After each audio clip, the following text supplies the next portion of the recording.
In this video, I'm going to share 3 key positions that you need within your agency to scale. Check it out.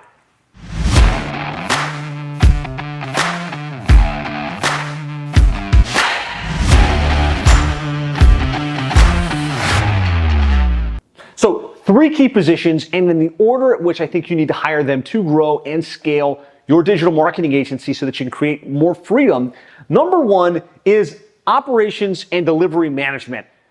The very first thing you want to get yourself out of is the doing of the work. So regardless of what you're doing in your agency, whether you're doing websites or SEO or pay-per-click or Facebook ads management or content creation, whatever the mix is, if you're still personally doing that work, like you're building the website or you're writing the content or you're setting up the funnel, that means you're doing a job and not running a business. And so you might have to do it at the very, very beginning, but one of the first things you need to remove yourself from is the doing of the work. Now, there are people that are excellent at each of these different things that you can hire. In addition to that, you want to remove yourself from the management of that work as well. So ideally, as you get to a certain level within your agency, you want to put an operations or project manager in place that's managing the team of people that are doing the work. I think that's mission critical and the number one thing you need to remove yourself from if you truly want to scale your digital marketing agency without becoming bottlenecked, without working 40 to 60 hours every single week. Position number 2 is account management. So as you grow the business, and if you want to retain your client base, you're going to need to be meeting with the clients, right? You're meeting with them on a monthly basis, reviewing the reports, showing them the value, seeding the vision, engaging with them as they ask questions and as they need feedback.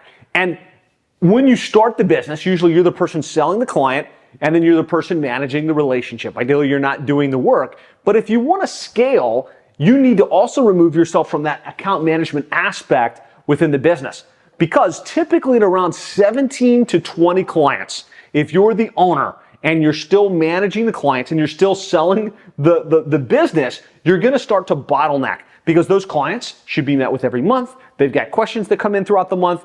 It's almost a full-time job by the time you get to 17 clients, plus you're selling, plus you're doing all this other work. So really what I find there's a sticking point for agencies when they get to about 15 to 20 clients under management on retainers. They have to decide, do I hire for this position and remove myself from account management, or do I just kind of stay where I'm at, knowing that they won't have the time or the bandwidth or the creative energy to continue to position themselves, to continue to grow the agency. And so mission critical that you've got a good process to, first of all, mentally recognize, I'm not going to do account management, but then to hire, train, onboard, and manage an account management team so that they can hold the standard, so that they can retain and create a better relationship experience than even you can as the owner within the business.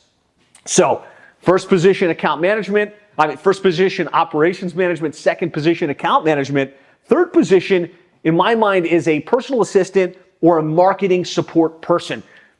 There's a famous quote that says, if you don't have an assistant, you're the assistant. And so usually going to start to get bogged down with paperwork, with administration, with travel booking, with paying bills and things like that. And if you don't have an assistant that's dedicated to checking your inbox, dealing with the administration, dealing with those types of things, you'll find your day filled with $6 to $7 an hour tasks or $10 an hour tasks, when you as the owner, you should be a much higher value to your organization than that. And one of the most important things you can do is create the mental freedom to know you've got your time focused on the things that are going to move the business forward. Strategic relationships, seeing the vision for the organization, innovating what you do from a delivery perspective for your clients, managing and leading your team. And so if you're super busy clicking the buttons and following up on minutia, you're not going to be able to do that at the highest level possible. One of the most freeing things that you can put in place is a marketing assistant and or a personal assistant that can free your time. And so when I say this marketing assistant, there's certain marketing tasks that you should be doing to grow your agency, right? You should be doing webinars on a monthly basis. You should be identifying speaking opportunities. You should be running your podcast and syndicating the content. a lot of that is you being on camera. It's you being on the stage. It's you being out in front. But behind that, the backstage stuff, which is setting up the webinar, setting up the promotional sequence, making the connections, managing the follow through and follow up after a podcast or after a webinar, that will start to bog you down. And so having a marketing support person that's dedicated to you, that can also manage your email inbox and handle some of the administrative things within your business, is mission critical. And you know, there's a great book on this topic by Dan Martell, which is Buy Back Your Time. And Dan really advocates for the first position you should hire for is this administrative support person to free up your capacity. And then as you grow, then you hire those other functional areas within the business. Personally, this was the order that I did it, but I like the idea if you've got the financial capacity to hire a dedicated either virtual assistant or somebody that can be your support mechanism a little bit earlier, that will absolutely help you out. So those are the top 3 positions that you need to really scale your agency. I'm going to throw in a bonus, and this would be position number 4 that I think you want to hire for somewhere around $500,000 to $1 million in annualized revenue, and that is the sales position. Usually, if you grew a successful agency, you got really good at selling, having those one-to-one conversations with the clients, seeding the frustration with what they're doing in their business today, where there's room for improvement, and you got good at selling. And oftentimes we feel like we have to hold on to that, right? We need to at least be doing the sales within the business. Otherwise, what's our value in the organization? And I can tell you, you can definitely find someone to sell within your agency, especially if you've got an inbound process, you've got prospects scheduling it on a consistent basis. But it's one of the most freeing feelings in the world. The day that clients are signing up on retainer without you personally having to have met with them or without you personally having to have had that conversation. And this is really when I think you start to get to a scaled state within your agency, when sales are being closed by somebody other than you, and then they're being onboarded by an account manager, and they're being managed by an account manager that's managing the relationship, and it's available to keep things on rails. And then the operations and deliveries being done at a world-class level where you're delivering for the clients, but you aren't personally doing that work, and you aren't personally or even managing the work that has to get done.